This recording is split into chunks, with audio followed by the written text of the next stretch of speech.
Right, good morning everybody. Welcome to the April board meeting. We have no apologies. Do we have any declarations of interest anybody needs to make?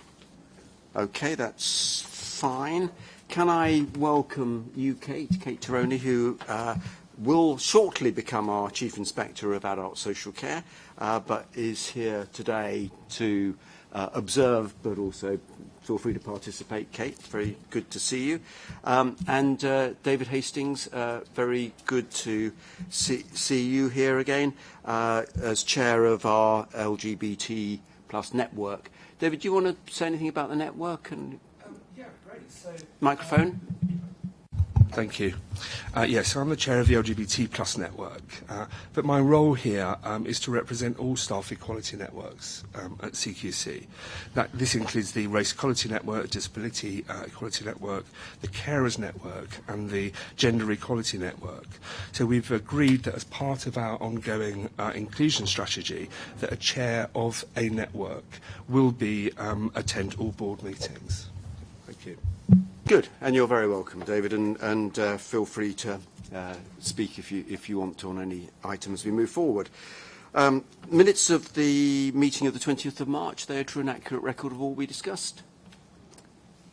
Okay, we will take those as approved. There is one item only on the action log, and that has been dealt with, so that is good. Was anything arising anybody wanted to raise that's not otherwise on the agenda? Okay, so Ian, we can move on to the executive team's report, please. Thanks, Peter. I think we're starting to get to the end of the financial year, so a lot of our work over the last month or so has been dominated by getting to the end of the year. But there's the performance report is attached, but I just wanted to pull out some headlines. I think there's some real positives around things like sickness absence. The National Contact Centre is also doing very well. All the metrics are performing well there. The primary medical services year-to-date performance for publication target has been met. That's the first of the inspection groups to have done that. So that's again another real positive. And hospital re-inspection targets have been met or exceeded. I think it'd be fair to say that as a generality, colleagues, particularly in the inspection directorates, have been focusing on where risk lies across their respective provider portfolios, and making sure that things like backlogs have been dealt with, and focusing on where re-inspection is required, re-inspecting those services that require improvement or are in breach in one way, shape or form, which I think is what one would normally expect. But I think there's been a particular emphasis on that in the last couple of months, and you'll see further on in the performance report that the backlogs are starting to come down. And there's which I think is what we would expect to see. The work on registrations has improved. New registration performance is improving, but I think it's be fair to say there's still definitely work to do there. But variations in cancellations performance within registrations is just under the 90% target. And again, that reflects the fact that the relatively simple transactions are being done relatively quickly for existing providers. The registration transformation programme, which you're aware of, will, I hope, see significant changes and significant improvements with the speed with which we are able to register providers and the overall service that we offer to providers. For many providers, it's their first contact with us, so therefore it needs to be as good as it possibly can be. I think it's also worth noting in registration that a fair amount of work is now being moved into the contact centre, and the reason for doing that is, again, it offers a better service to potential registrants. We can deal with some of the lower risk activity quite quickly and efficiently, and again, I think you'll start to see in future months that movement of work into the contact centre will reflect in much better performance. I'm also really pleased to see a continuing trend and continuing improving trend on time lost to IT issues. It's been an issue that we've struggled with, I think, over a long time, and certainly over the last few months we've seen, and particularly since Christmas, we've seen a marked reduction in the amount of time lost through IT issues, and so I think that's a real positive. I think the other thing that just struck me going through the performance is slide 14, where I think there's been an overall increase in quality of services delivered over the period of time. And I think that's of course work that's done by providers, but I think it also reflects the work that we've done as a regulator working alongside providers. So I think in terms of the public seeing benefit in terms of what we do, then I think slide 14 is a useful reflection of our overall impact. Thanks, Peter. Good, thank you. Questions, comments on the performance report? So I was reading this on sitting in the garden over the Easter weekend, as you do, and because the sun was shining, I was sort of glass half full, and I was thinking we've made a lot of progress in a lot of areas, and people should be congratulated for that progress. And then I went inside the house and had my glass half empty hat on and thought, we have to just keep reminding ourselves we've set these targets for a reason. It doesn't mean that they are there forever, and if it's appropriate to review a target, we can do that. But we are still missing some targets, so whilst I think we've made fantastic progress, I think there's a little way still to go, and we shouldn't lose sight of that. Ted. Well, can I follow that, Peter? And just one say a big thank you for my team, because they have made fantastic progress this year and have delivered the inspection programme we asked them to, even though at times they've been working under enormous pressure. And I think it's important that we recognise the work that they've done. I think one of the things we've learnt this year, and it's there within the data if you want to look at it, is that actually we need to simplify what they do so they can we maximise their productivity. And I think looking forward, and we've talked already today about how we can change our regulatory model, but part of that is focusing what's really important about what we do and not trying to do everything. And over the next few months, we're going to be focusing on simplifying what we do, shorter reports, simpler reports, and a simpler process to try and drive up our productivity, which I don't think we've got to where it needs to be yet. Good, thanks. Ian. I think I very much agree with you, Peter. I think the business plan, which obviously the next agenda item is going to reflect, I think, our ambition to make investments which are going to substantially improve performance. Because I think there's a limit to what you can sensibly do with the current processes, procedures, and technology we've got. Our business plan for the current year is to start to really take that to the next level. So I hope as we go through the next year, we will see a real uptick in quality of performance. Debbie? I just want to say thank you to the Adult Social Care Directorate as well. We have now, at the end of this financial year, cleared all the backlog of all the services that were rated inadequate, requires improvement, and requires improvement with one inadequate. And we're starting quarter one of the new financial year in a really good position, and that's down to the hard work of all the inspectors, the inspection managers, and the heads of, who have worked, incredibly hard and inspected outside of their areas as well and in other regions. So I just think that's testament to them, really. Rosie, you can't be left out. Good. I can't be left out, and I would like to echo thanks to all the members of my team as well in primary medical services. And I think some of the really good aspects of performance in primary medical services, there has been a significant focus on teamwork across primary medical services and how staff support each other out in the different regions. And I think the report publication is as a result of that, and I've seen that in action in terms of that support. So I want to say thank you to the team for all their work around that. Sorry. In general, yes, I'm entirely grateful for what they do, but nothing specific for now. Thank you. Good. And I thank you for thanking me. Any? Sorry, Robert, please. Question, if I may. Firstly, can I add my thanks to everyone else's? The report talks about upcoming publications, and the one I wanted to ask about was effective staffing. Is that all right? Is it appropriate member to ask about that? And obviously, it's very welcome to see us drawing the learning of what we see and publicising what is good practice in relation to the provision of safe staffing.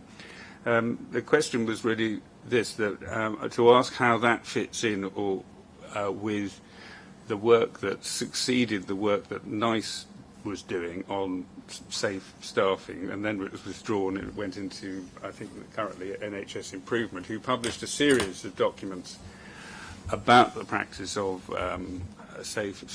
right skills, right place, right time. I think that was the theme. Whether what we're providing is something similar to that, or is it something that explains how we assess whether places are safe or not? So, can I? Ooh.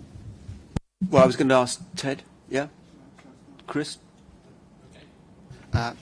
Just to come back to you on that, Robert. We expect providers to be able to demonstrate that they are providing safe staffing, and demonstrate how they ensure they're providing safe staffing. We challenged them to show what tools and what evidence they use to back their staffing models up. What we don't want to do is to get into a position where we're insisting on a single staffing model and expect all staff, all providers to use a single staffing model which we prescribe, because we think it's very important, particularly with the workforce pressures and the changing services, that providers can find other ways of staffing using multidisciplinary teams or different approaches, as long as they can ensure that staffing is safe. And I think we want to work with providers so that they can be more flexible, but equally ensure that they maintain a safe level of staffing at all times. And so there's a sense we want to give staff, providers, that opportunity to speak to us about their staffing models and explore with us, not during inspections, but perhaps between inspections, how they're staffing, how they're ensuring safety, and working with us to actually ensure that they can provide the safe staffing with all the pressures they're under. And I think one of the things we don't want to be as a regulator is so inflexible that people feel they have to staff to a certain model because we expect only one model of staffing. If I could just follow that up, absolutely I understand that position. The difficulty if you don't have a number, and there's a good argument for why you can't have numbers in many situations, although not all, then what do you replace it with that allows, say, a non-executive director on a board of a provider trust to personally be assured that when the nursing director says, we have safe staff on the wards tonight, that is in fact the case? I don't think you can bring staffing down to a number, because it depends on the number of patients, the acuity of the patients, and the circumstances. So I think simplistic numbers can get in the way of proper understanding. We ask the same question as the non-executive directors.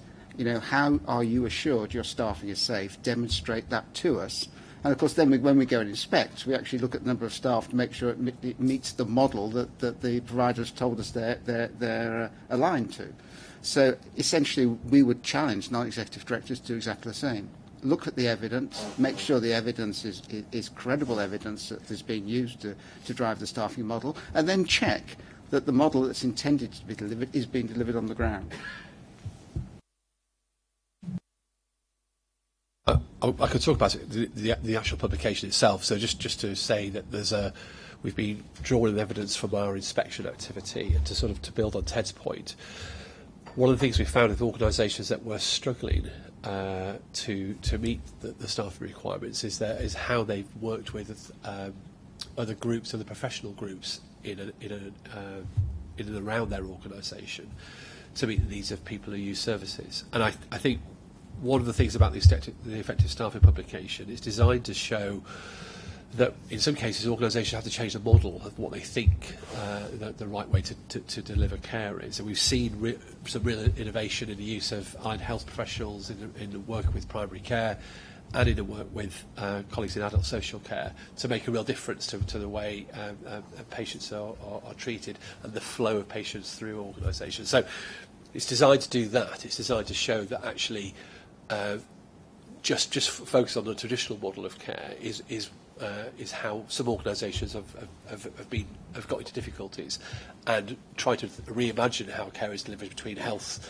secondary care, primary care, and adult social care is how other organisations have improved. So that's what it's designed to do. Really practical guides for people to consider.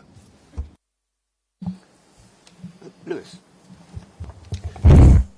It's obviously important that we're hitting our own targets. I wouldn't want to, it's genuinely important. I wouldn't want to say anything other than positive about that. But to the public, that's probably not that important compared to the situation we still face in improving quality and safety out in the field. And for the last few meetings, I've been struck by the sense that what we look at in the performance report doesn't really change all that much. So the overall sense of the quality of care in provider organisations, it changes a bit. So I wouldn't want to suggest otherwise, but it doesn't change very much, and and that has a slightly dampening effect on our curiosity, I think, because the figures we look at are very similar to the ones we looked at last time round, and it's hard to think of a new point about the same figures. But in a way, that's the point. That in the end, the sort of sluggishness in improvement in the system feeds back onto us, I suspect, and therefore it's easy to forget that I'm just looking at one of the figures. So 44% of acute trusts have got a rating that either requires improvement or inadequate. A third of mental health trusts. So that's the proportion of the population who are attending hospital, attending mental health services. And that's despite all the best efforts of our team. So it's not just our responsibility. And I think that in the end, the question that comes out of the performance report, because it's in danger of being a little bit repetitive, I think, is why is it so similar from time to time? And have we understood the sluggishness in improvement? And just to give two examples of that. One is there's one mental health trust in special measures at the moment. And I assume it's still in special measures, I haven't heard otherwise, and in Norfolk. And I suppose understanding why that trust is finding it so difficult to make improvements would be an important story for the board. Not necessarily today, Ted, but at some point when it's possible to put that to us. We have almost 9,000 whistleblowing inquiries to CQC in the last year. Now, what is that going to improve? Is that the measures we've taken, the Speak Up philosophy, is that going to improve? So my point about the performance report is that we should be concerned when it's the same from time to time, and not accept that. And just to finish, while on whistleblowing, I was slightly puzzled by the announcement this week about gagging orders when people leave the NHS, because I thought we had already got to the point where that wasn't a permitted thing for staff exiting the NHS. So I've obviously misunderstood this, but is it possible for us in our role just to clarify what it is that was announced this week that was new about whistleblowing? So I'm making a general point about can we try and understand the sluggishness in the system, and secondly, what's new that's been said this week about whistleblowing? If you know the answer, I'll answer as much as I can. I mean, you're right. When we look at this from month to month, it doesn't change much, Lewis. But that shouldn't blind us to the big change that's taken place over the last 2 years, which was reflected in the last state of care and has continued since the last state of care. And I think the services we regulate are under enormous pressure in terms of workload, in terms of workforce shortages, in terms of financial constraints. But despite that, the majority of them are improving on reinspection, and we're seeing real progress being made. And I think it's important we recognise that, because it's a great achievement by the services we regulate. There is a group, and there's a group of trusts that are stuck at requires improvement that don't seem to have made progress, and they're becoming an increasing focus for... Yeah, 40% of our requires improvement, but there's a group within that who are not making progress. So they are becoming an increasing focus, and of course we have a very strong focus on those trusts that are inadequate and are in special measures in terms of seeing their improvement. And the pattern in special measures has been quite a success, in the majority of trusts went into special measures have now exited successfully. There are still some in special measures, but the number has reduced recently. So I think there's real positive signs there. But having said that, the system is under pressure, and as you recognise, there's still a significant number of trusts that it requires improvement and so are not good enough. And equally, there are some services where we don't see the improvement we see in other services. And we've got a report we describe here on maternity services, for instance. And the reason we're writing a report on maternity services is because we haven't seen the improvements in maternity services that we've seen in many other services. So we are focusing on those areas where we think more improvement needs to be made in terms of our reports, but also in terms of our independent voice when we produce reports on that. So I think that's important. In terms of gagging orders, I'm not sure what you're referring to this week, but gagging orders are just not acceptable to us.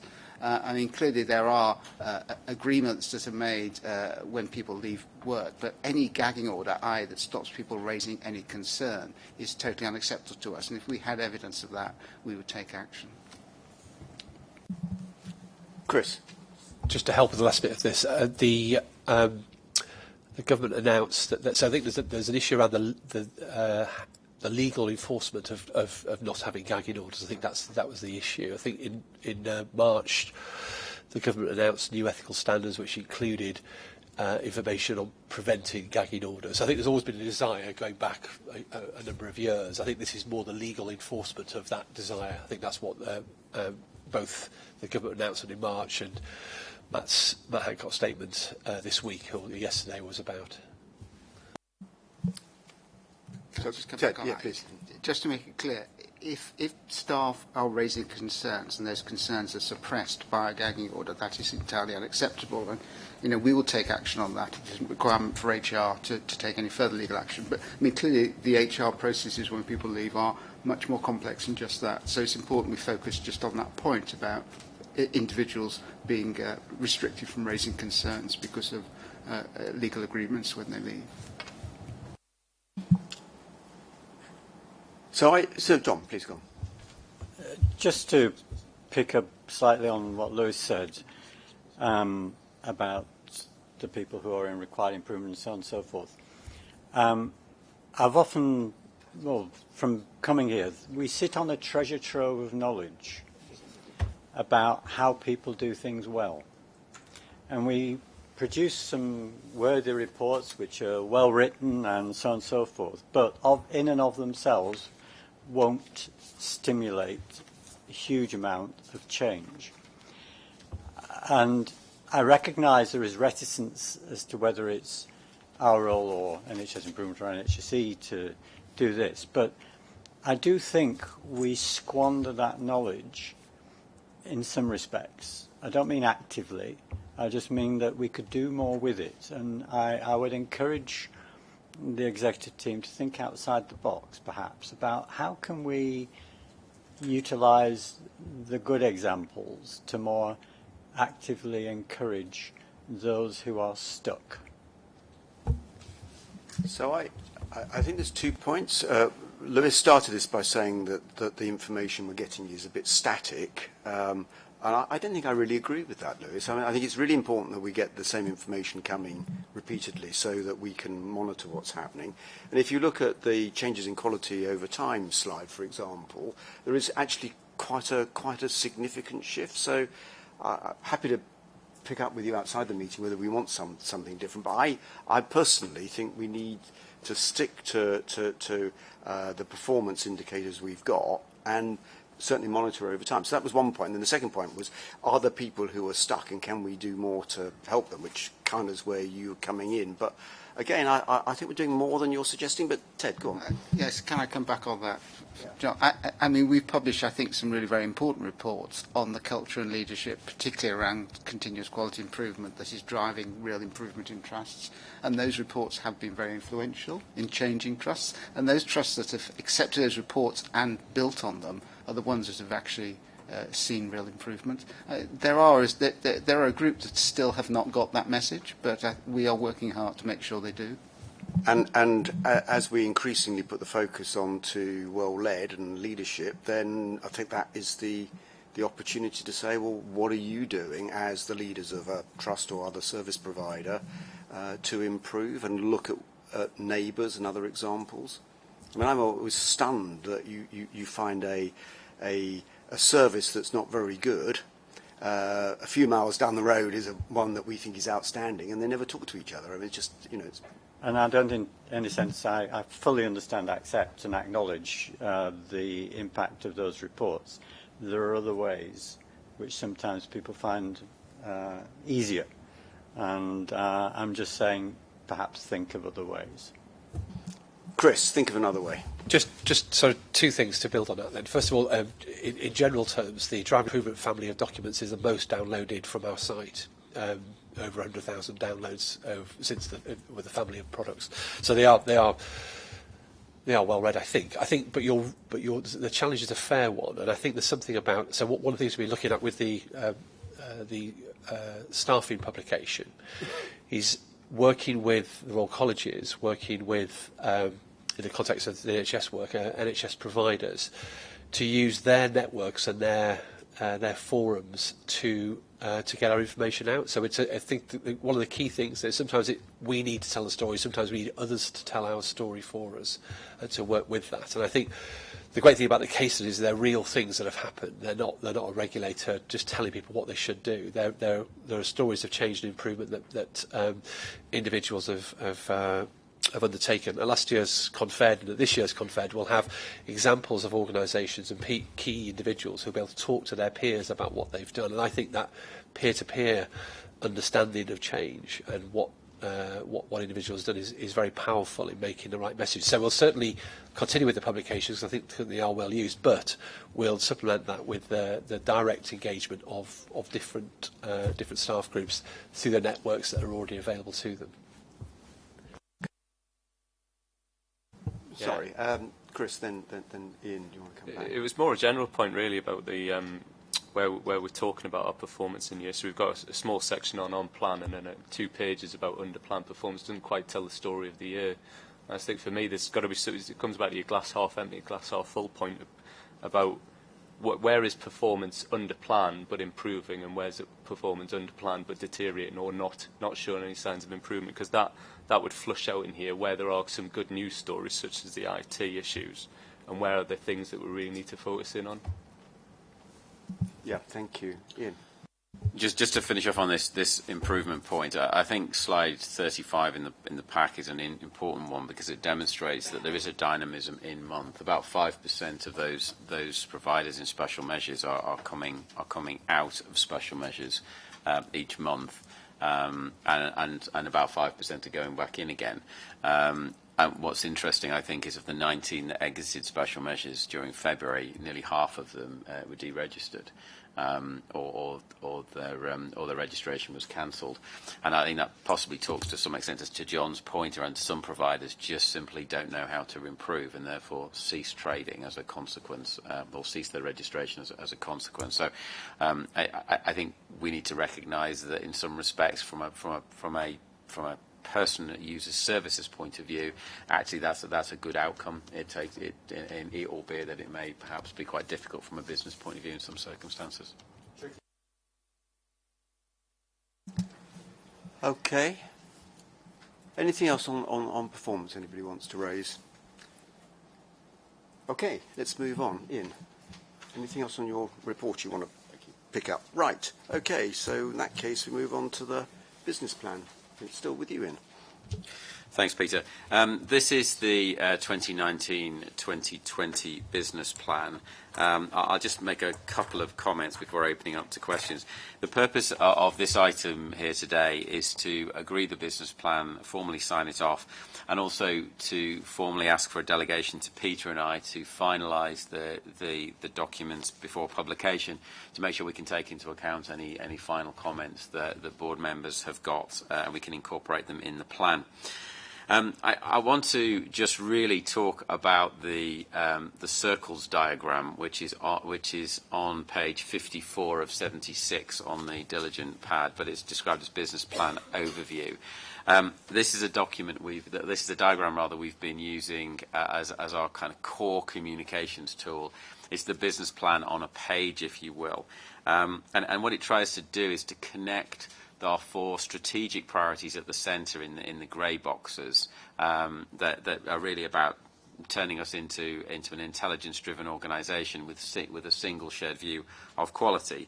Connect that to how we deliver change in 2019-20, which is the purple outer rim of 10 business plan priorities that we'll be delivering during this year, and then connecting that to our current operating model, which is the outer 4 pale blue balloons.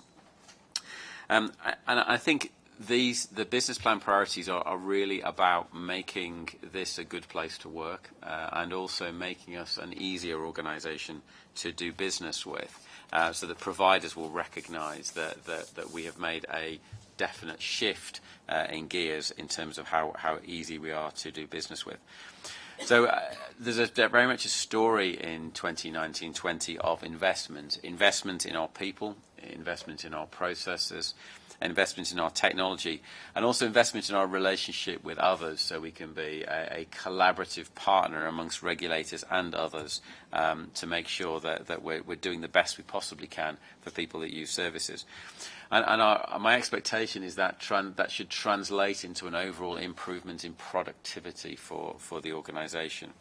And all of this needs to be underpinned by flexibility, because I think we do, as they say, live in interesting times, and we need to make sure that our business plan both delivers for the future but also gives us platforms that we can change, and that we have technology and processes and so forth that give us that flexibility, so that as the world changes, as the system that we are inspecting into changes, we're well placed to be responsive to that.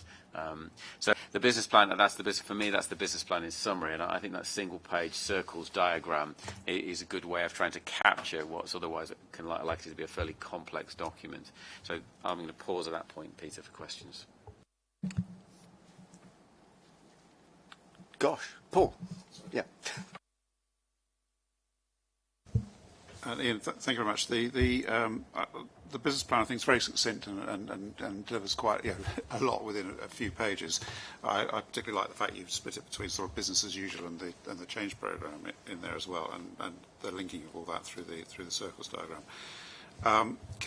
I know you've been talking with colleagues in multiple places over the last month or so about what's coming down the line here. And there's just one thing I wondered how it was going down, which is around the way that we're funding the change improvement, which is by allocating some of the budget for the total budget of the organisation for the year to a relatively small amount of the total budget for the year to this area, but that needs to come off of what would otherwise be spent potentially within business as usual. And could you just say how that is how people have understood that, and whether the message is getting across in a way which is constructive and positive? I think it is generally seen as a constructive and positive thing to do, because I think what we're saying is we know we need to make investments in people, in processes, in technology. We've got an investment program here, I think, which is clearly aimed at solving problems that people clearly recognise. I think our teams recognise they don't have the technology to do their job. They recognise they're working with processes which at times can be clunky and hard to manage. So the investment programme is about fixing the things that are in front of people right now today that they know are problems. They recognise, though, that does involve them having to work in a different way, and I think some people absolutely embrace that and see that as a real positive. Other people, I think, are nervous about that. Well, I think there's no question. But I think certainly I've seen in the adult social care team where they have moved to using new devices, using some templated material, and using shorter reports and things.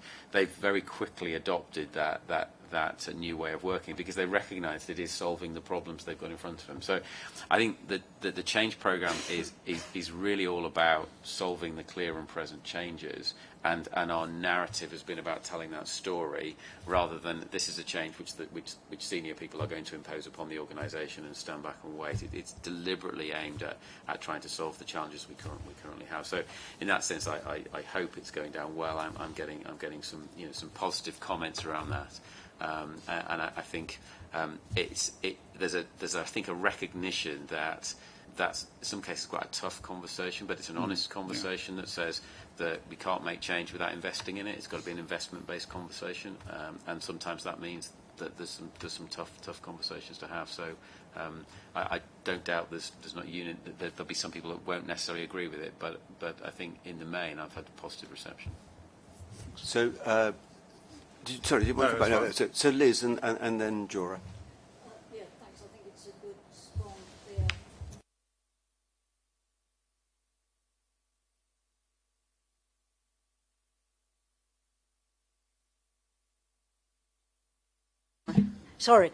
good business plan, a couple of points about the measures and how we're going to know what progress we make. Firstly, on the public's response in terms of how useful they find our information, our reports, etc. So we've set an expectation that 93% will find our materials useful. I just wondered how stretching that is and what it is, what the baseline figure is. My other point is just it's really good to see now some measures in terms of our work on equality and inclusion, and really embedding that in the piece of the business plan that's about people, people's workload, people's satisfaction overall. And part of that is this being a good place to work for everybody, and seeing a balance of measures that are both about very tangible change, like the proportion of, for example, people from black and minority ethnic communities who are shortlisted, going through to shortlisting and then to appointment, but also the key point about perception. Do our colleagues feel that development opportunities are fair, and looking at some measures of improvement on that. I think some of that work on equality and inclusion, there's some really good work been going on by the equality networks and by other colleagues. I think it's going to be a learning process in which we're going to see kind of what brings the most outcomes, the most rewards, and this is going to be a question of sort of learning and developing over time. But it's very good to see those measures in the plan. And it was just one question about the baseline. So I think the measures are challenging. I think it's fair to say that it varies slightly by sector in terms of how people's use and find the reports useful, but the really good work that's gone on in each of the inspected directorates around shortening and making the reports more meaningful to the public, I think has really begun to help with that, certainly in terms of people's interaction with reports. Adult social care continues to be the area where more and more people are using those reports to make decisions about the care for themselves or for their loved ones, and I think the work we're doing to support that, the shortening of those reports, getting to a conclusion faster, I think will be a success. I think the other thing for us is how we move away to make more of the content just digitally available rather than through PDF would be another important aspect for the work we do. But those targets we feel are challenging. Okay. Sorry, Jory, yes, beg your pardon. Sorry. I think it's a really good written business plan in terms of structure and flow and storytelling, because it sort of connects as it goes across. I was I'm so concerned about Peter's sort of half-glass problem that he's got. Would the outcomes that, or the critical success factors that are laid out in the business plan, with the improvements in productivity for our staff, would we expect that the level of inspections or the work that's happening at our sort of contact centre, would we expect some of the outcome to see improvements in those areas? Because it's just connecting the dots with the previous conversation to the business plan. I think the short answer is yes, but I think the slightly longer answer is that we know that what we've seen is as we make inspection reports shorter, as we make it easier for inspectors who are on site on any given day, the amount of time spent per inspection reduces significantly, and that translates into the opportunity to do more inspections in a month or a quarter or whatever. But it also gives us the opportunity to start to think what might our new target operating model look like, how can we get better value out of our monitoring process and so forth. So that's another piece of work which is going to kick off this year as well. But I think instinctively we should be getting a higher number of inspections through. We're going to get much closer to our targets, and in some cases I would imagine exceed some of our current timeliness targets, just because the amount of work involved in terms of person days per inspection will be reduced as a consequence of this work. Kirsty, do you want to add to that? Yes, I did. I think the other area we're looking at as part of this piece of work around improvement is who does what, right skills, right place. So there's quite a lot of work that's currently done by inspectors out in the field at the moment, which makes more sense to bring into the centre through our NCSC, which can be done more efficiently, quicker, and more consistently. So with doing that as well, we'll be bringing those that activity into the NCSC team, we're planning on driving improvements there so we can do more with the same amount of staff. But that should, as well as doing that, also free up time on the front line to enable them to focus on the sort of inspection activity that we want them to do. Carry on. I just have sort of one sort of general follow-up, and just sort of on John's point about thinking out the box and Chris's point about the number one download or reports for requires improvement. I just wondered if it's worth creating some sort of innovation, small tiger squad team.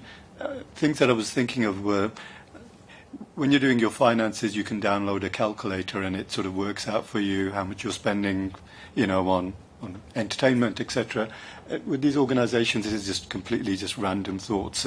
But with organisations who truly want to improve because they're downloading papers, are there ways of them working out their calculator for improvement? So just generally, are there sort of innovation squad that we could sort of set up as part of our business plan, whose sole area is really to focus on sort of the tomorrow? What sort of things could we do to help tomorrow? Because a lot of what we put here is sort of projects and very transactional, but needy projects. But I'm also thinking on the innovation side of things, what would be the next when we're doing our business plan for the following year? What sort of things would we be bringing in, and maybe that team could help with some of the innovative thinking that we're going to do. Now we'll have all this fantastic digital technology in our hands next year. Chris, you looked as if you were going to answer. I was desperately trying to think of something to say. But So it's a really interesting point. So we'll be doing some of the work on pre-discovery for the work we did on guidance that's going to set on the website. And one of the really interesting things we talked to providers is that the last thing they want is a guidance document, but what they want is a searchable index that you can, if you type in dementia and you're in a care home, it brings up what the law says, what we say, and what best practice looks like. So we've been working with groups of providers through the early parts of pre-discovery to sort of get a sense of how the website constructs for them. In a similar way, we've been talking to some providers about the way we might share information in terms of being intelligence-driven, what that services might look like. Some providers in some sectors pay for a service which pulls together data in the way that we would pull together data for a provider information return. So how do we turn that into a service? So I think some of the pre-discovery will help with that, but I get your point about bringing that formally into some teams to do that work. But I think that some of the ideas in pre-discovery are really worth exploring in terms of how we take those into new services. Yeah, I was just thinking sort of generally, I mean, we could be looking at chatbots for the contact centre, natural language processing for our inspectors, as they're doing inspectors and maybe talking into, coming back and talking into their Alexa or whatever they're going to talk into, that collects and automates. There's sort of so much opportunity that technology will be providing us that I just want, but if we don't have a focused sort of team who's looking at all these opportunities, we may be just missing a trick. So we were talking about robotics earlier, and Kirsty had a plan to replace all the non-executive directors with robots. Can you have an easier... Sorry, Kirsty, you were going to say something different. Yeah, I've just brought that forward on the plan, actually. I was just going to say, I think two things on that. One, I think it's a good idea. I think we're a bit constrained by resources at the moment, so we've just got to be realistic about what we can do. I think the other thing is, so for instance, talk about chatbots and stuff like that. We're re-procuring some of our services, particularly telephony at NCSC, and part of that process in terms of that re-procurement is to drive out some efficiencies and some innovation, but using our suppliers to do it because they're doing it all the time. So rather than us trying to reinvent the wheel, actually let's use the people who are already expert at that and build that into our contracts. So we are starting to think, we're definitely not starting, we are doing part of that in terms of our procurement process. We've also built in a small amount of time thing for innovation within the portfolio, if you'll see. We've got quite a few things that want to go into that pot. Again, it's about managing that resource. So the first thing we have put in there is looking at robotics as an initial one. But I do think as we start to move forward into some of the pre-discovery work, particularly under the future regulatory services thing, we want to think really widely around what the opportunities are and not constrain ourselves by thinking about what we currently do. Let's look at what we could possibly do and what's happening out there, and learn from other regulators and other bits of different sectors to see if there are opportunities that we could take some of that learning and bring it in. So Ian, and then I think Mark wanted to come in. Yeah, I think just to emphasise, on page 11 of the report, we reference our approach to quality improvement, and I think what we want to do this year is to really improve the way we go about quality improvement, and that I think starts to drag innovation in from across the organisation. So technology, absolutely, but also innovation from a range of inspectors. And I'm always struck when I talk to inspectors, either individually or collectively, their appreciation of some of these technologies and how to apply them is actually really quite profound. So what we want to do with QI this year is to give people a kind of a route to market, as it were, to get those things done. But I think that has to be balanced by Kirsty's point around resources overall. But I think your point about innovation is well made, though. Good. Mark. Thank you, Chairman. Just want to build a bit on what Liz was saying and about it being a best place to work. We know from the survey that we do have a challenge that our people at the front line don't always understand our strategy. And it seems to me there's you've made the point in the paper that the business case will influence directorate plans, and those will then affect individual plans and training plans, etc., etc. But the key element in, I think, succeeding in this is the link to our line managers.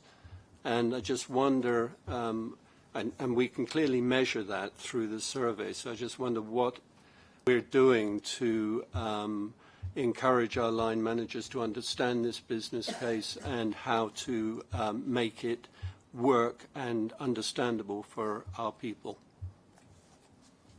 So I'll give you an example, Mark, from adult social care. So we've developed an engagement strategy, and as part of that engagement strategy, there's a real clear cascading effect. So if there is, so for example, with the business plan and the resources, etc., we've held Skype calls with staff over a period of time. They have then been the heads of inspection and the DCIs. So inspectors, assistant inspectors, directorate support have had the opportunity to ask questions at every stage of the conversations.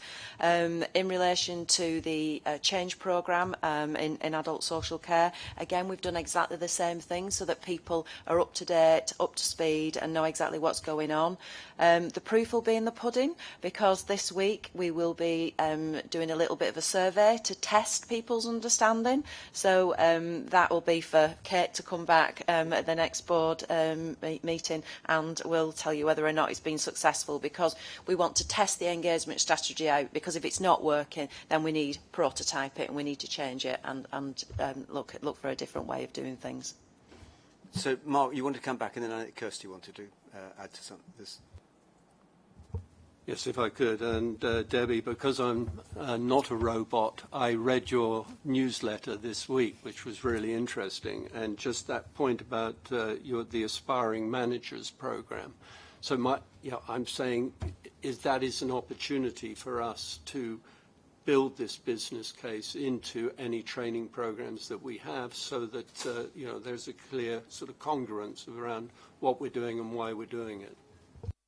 I would absolutely agree. Inspection managers are key and critical to the conversations that take place, and I think Rosie and Ted would agree with that as well. So, I'll be looking to the academy and to see whether or not, well, we've got the Aspiring Managers programme, we've got the leadership programme, we've got the professional regulatory skills. There's a number of different avenues that we've got, but you're absolutely right, Matt. We do need to build on that, and we do need to make sure our communications and engagement is absolutely crisp, gives the right messages at the right time, and more importantly, we're open and we're transparent.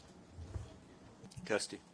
Yeah, just a couple of points. So we do a monthly call update on change to all managers in the organisation, so that there's a central cascade out. And that's then supported with some documentation, so that they then have a briefing pack to take back out to their teams. I think those have been running for a while now, and I think the one they did last week did pick up the business plan. I was on leave, but it covered the business plan in its details. So we've got that sort of central point of everyone's getting the same information and they're getting it regularly. So I think that's really important. I think the other area as part of this is, if you'll see in the change activity, we've got something in there about skilling, upskilling and capability building. And I think we recognise we've got some really great managers out there, but there are some people that we could do with giving a bit more help to in terms of having some of those conversations about how we deliver change, and having some of those slightly more difficult conversations about what this might mean and how we move forward. So we want to both give people the skills as well as provide them with the information to drive that forward. So, John, and just very quickly, are we adopting the survey, or adapting rather the survey, to test out not just whether people understand the strategy, but whether they understand and embrace the transformation and change as a test to see whether these messages are actually being inwardly digested, understood and delivered? Go on. Yeah. So I think we're moving away from the annual staff survey because it's a sort of point in time. We're moving to pulse surveys now. So we are hoping to get, well, it will start going in the next few months, and then that gives us the opportunity to test some of that on a regular basis and keep coming back to see where people are in terms of both the understanding, but also trying to test some of the cultural changes that we want to get to as well. So, I think we've had a good discussion. Oh, no, I was about to end, but no. Robert? Sorry, I just wanted to carry on, say something that Liz was talking about. I mean, it's really good to see that equality and diversity and inclusion is high up in this plan. And I think the work we're doing, excuse me, in this organisation in terms of inclusion, I mean, it's really important that we support the most vulnerable people in our work, because that's part of what we do as inspectors. We look at the services that we inspect, and we are supporting those and making sure that those most vulnerable people are safe. So it's I just wanted to comment on that. It's just a really good thing that sort of goes through the whole report. Thank you, David. Robert? I have a simple question, but it's about KPIs. And in this period of aspiration towards transformational change, to what extent are the KPIs we have listed here conditional on the transformation actually taking place on time and this year? In other words, when we see a KPI, is this something we're going to expect to see in the first quarter, or is this something that we will be able to look back at the end of the year and congratulate everyone because all the digital stuff's in place, we got a new whatever it is that requires this? So it's not entirely clear to me, and that's not a criticism apart from one of me, as to whether the KPIs are conditional, and if so, on what and when. Ian and Kirsty are looking at each other. I'll give that a go. I think it's some and some. I think there are some KPIs in here which you would recognise from the earlier item. Whistleblowing is just one that I've just picked up, for example, where this is largely a read across from where we currently are, or a build on where we currently are.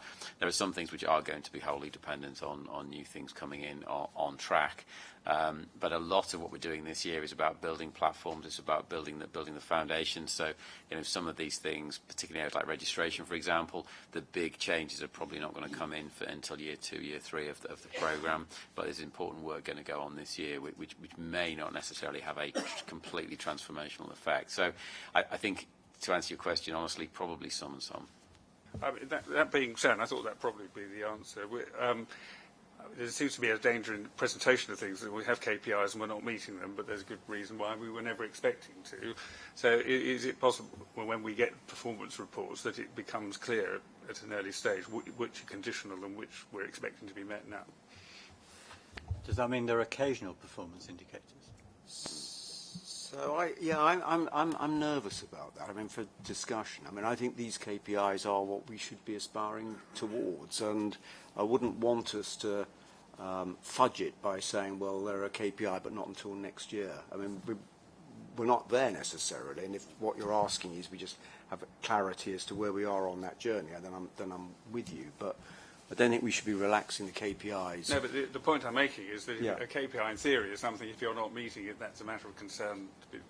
But if it's a planned reason why we're not meeting it, then there seems to be a contradiction in terms, unless it is clarified. I absolutely agree we shouldn't, be relaxed about not meeting our Yeah. KPIs, but you've got to be realistic as well. Yeah, I think we're probably in agreement, Robert.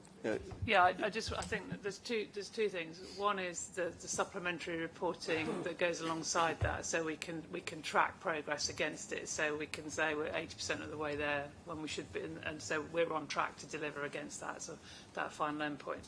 I think some of the other KPIs, recognising that we're going to deliver something, are actually looking for incremental improvements as well. So we're looking for a percentage improvement on a rolling basis, recognising that will get us to where we want to get to. So that will also show if we're on track or not.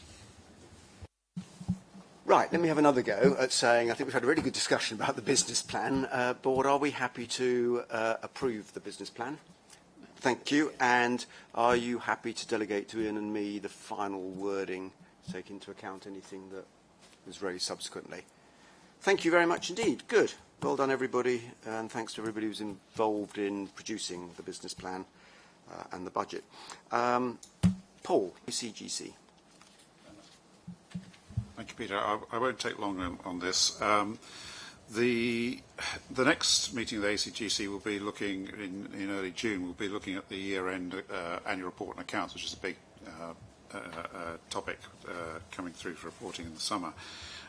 This meeting that we had earlier this month was focused on some of the material which will go into that around management assurance and around the internal audit results to date. Not yet complete, but other things going on there, but generally it was looking positive. The management assurance was good work that was done there. It was very honest work. There are things which we do well, there are things which we do okay, and there's one or two things where we need to improve. But it was a very helpful assessment, and that will all appear in the annual report and accounts. We spent quite a bit of time on the change portfolio, and ACGC as a committee and through its subcommittee now is spending increasing amounts of time on looking at the change portfolio, on the progress there, and on the governance around that. I think we've seen in other meetings of the board that there's actually been a big improvement in the monitoring and reporting against the change portfolio. Kirsty and her team are to be congratulated on that.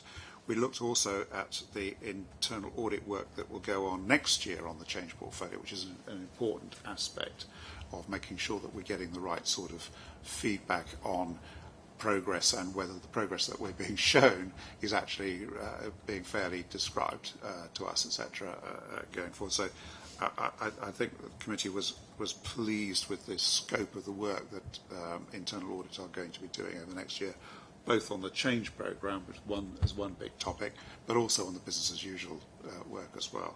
So I think that was very well received. I think those were the main aspects of what the work was done, which are reflected in here. Great, thank you. Any questions for Paul? Thank you, Paul. That's super. So that moves us on to the recognising outstanding contribution award. And these are the runners-up for the Darman winners, and there are two people, and I'm going to read out the citation for each of them, and then we go from there. So the first is Amy Jupp, who is an inspection manager in South Region of ASC. And I think we all know that onboarding new staff is something that's really, really important, and to do it well is really important. And Amy's taken the lead for the induction of new inspectors within the South East, undertaking the lead role to set up, arrange, coordinate and run the induction and to ensure ongoing support. She's ensured that new inspectors started in groups, and these cohorts were organised with a comprehensive induction timetable, working to ensure the right people were in place to run induction sessions, buddies were in place, and each person had a plan to build on their knowledge and skills in inspecting. And she's worked across the directorates, ensuring that equipment was available, and across the South and London regions to bring in other inspectors who would otherwise be in isolated or very small groups in their own patches. And to build on this for the future, Amy's worked with the Academy on the new induction process for inspectors and has led the way in what a good quality induction would look like. And you might think, well, that's just somebody's day job, but actually for Amy, she's done all of that whilst continuing to manage her team. So it's a fantastic contribution, and she should be hugely congratulated for that. So the second runner-up winner is Sarupa Santra, who's an inspector in PMS in the central region. And I think we all know that one of the most important and often very strenuous things that our inspectors have to do is to move very quickly to cancel the registration of a service that is seriously unsafe for the people who are using that service. And Sarupa has worked outstandingly in relation to the urgent cancellation of services at the Woodrow Medical Centre. She showed great professionalism, flexibility and commitment in her role as lead inspector, going above and beyond what was required. She planned, coordinated and led the inspection with enormous integrity and sensitivity, and her organisation and communication skills were outstanding. She liaised sensitively with whistleblowers and interviewed members of the practice team, ensuring sufficient evidence was gathered and supported all the inspection team in their roles. And this involved working long hours at short notice to ensure the court deadline for submission of statements and evidence was met. And then in court, she demonstrated great composure and professionalism, remaining calm despite forceful cross-examination, and provided clear and factual answers. And then subsequently she produced a very useful timeline of events and collated evidence to discuss everything at a review meeting. And I think very significantly, we now know that many organisations were well aware of the problems at this practice, but have been unable to find sufficient evidence to take action. And it's down to Sarupa's hard work, dedication and excellent skills that patients have been protected from harm to the successful closure, or by the successful closure of the practice. So both of you, outstanding work. Thank you very much indeed. And I think the board would join me in congratulating you both.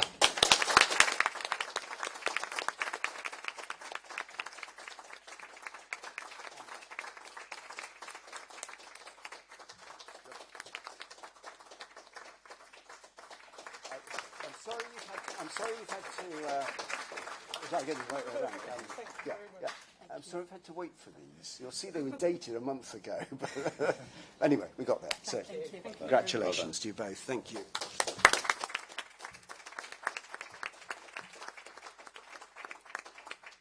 So, is there any other business from the board?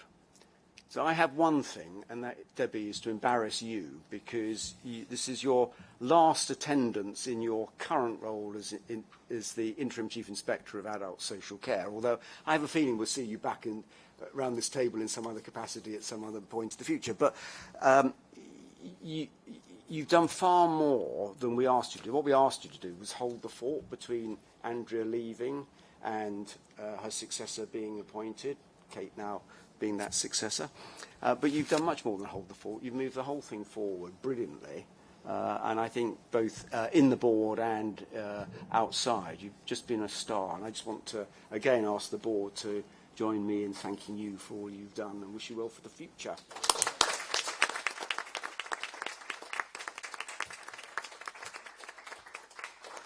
I have to say, Kate, you've got a hard act to follow now. But I'm sure you're up for it. Right, so we had one question from the public that was pre-notified, but that person is unable to be here because they're ill, so we'll deal with that outside. Any other member of the public want to raise any questions? Bren, saw you sneaking in earlier. Yeah, sorry about that, Peter. I couldn't get quicker. I'd like to thank you and Chris Day, if I may, please, really, for your contribution when we visited Coventry with the National to Local Connectivity piece of work in that pilot area, really. Again, it was invaluable, so we've done 4 now, really, so we're trying to build up a little bit of a picture of that, and I'm starting to get a very clear picture of what will feed into strategic leads, both Dido and David on that, and in terms of what we're finding out, really. But I'm just very conscious of both your... Dido was there with us as well, Dido Hardington, which was really good, and other people from Arm's Length Body. So I'm really saying thank you, really, for all that time that you give, but also that invaluable opportunity to get grassroots insight directly from those community neighbour groups that mightn't otherwise either feel they've got a voice or actually have a voice, really. So good on you, Peter, and thanks, Chris. And thanks, Chris Day, in particular, for being there right from the start, from July 2016, on this piece of work and guiding us in the way that he has. And I have to say, if he hadn't, really, I'm not sure that we'd be in the position we are, really, to offer an independent view outside of the system, alongside the system, but that actually can support the system. So thank you. I've got some really good feedback from the community groups in Coventry City Council again, really, to be honest, and they've got a fair few things to think about locally themselves as well, really. And I've spoken to the chief exec this morning, really, to let him know I was going to raise that. So again, you know, for people who are listening or might read the board papers or whatever, you know, I'm very clear in terms of the pride I've got in CQC for actually demonstrating that they are out there in the community and whatever, and not always on inspections. So thank you. So, Brendan, it's not often I disagree with you, but I am going to disagree with you on this. It's not you who should be thanking us, it's us who should be thanking you, because you put in a huge amount of not just personal time, but I also know your money and... no, resources, Peter. Resources of every sort, and you do a fantastic job for the communities generally.